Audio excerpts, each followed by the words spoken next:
So as you know, your productivity system changes all the time.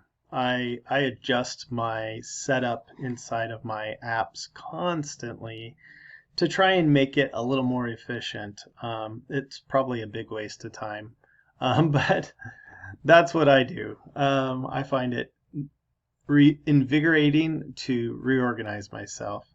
And so recently I've readjusted my projects a little bit into this setup. I used to have everything, standalone tasks and projects, all within just one area in here, and it was very simple to tell the difference between each one, if it was a project or if it was a standalone task. If it had, oops, excuse me, if it had this little structure down here on it, that meant it was a project, and if it didn't, that meant that it was a standalone task. The problem is that I never really knew how many projects I had, because everything was mixed together. And I've found that as far as being committed to do certain projects, it's a good idea to be able to see a list of those without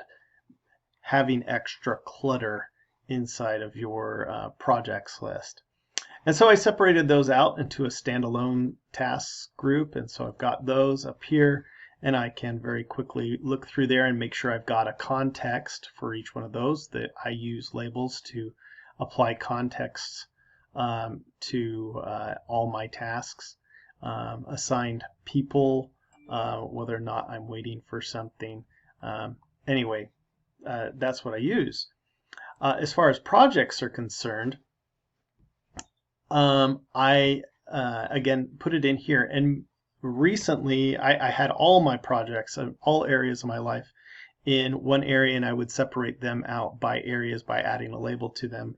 I have found a little bit that is somewhat problematic. So you'll see way down here I've got this project. This is my daughter, and I'm trying to track her homework. Oops, I got a typo there. And it's not always useful to have all of your projects in one place. And so I've been thinking about moving my personal life away from my work life into a different group here. I haven't decided on that yet. I did decided to move my church projects out into a separate file. Again, I just wanted to separate it out so that I could very quickly look at those projects that I've got as far as that particular area of my life is concerned. And so that's the way I've got it. I don't know if it's the perfect thing to do, but I hope that's helpful for you, and I hope you have a wonderful day.